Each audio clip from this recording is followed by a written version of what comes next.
Hello everyone! Today I'll show you how to change the mouse sensitivity in Gamble with your friends.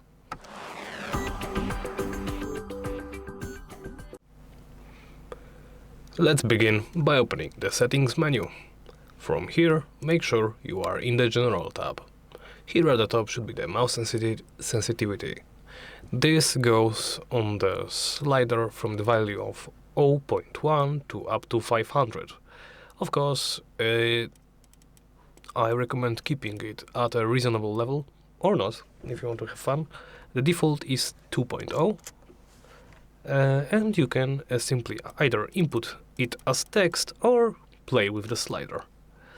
Of course, you can always invert the X and Y axis for the mouse by changing these options here through the drop-down menus.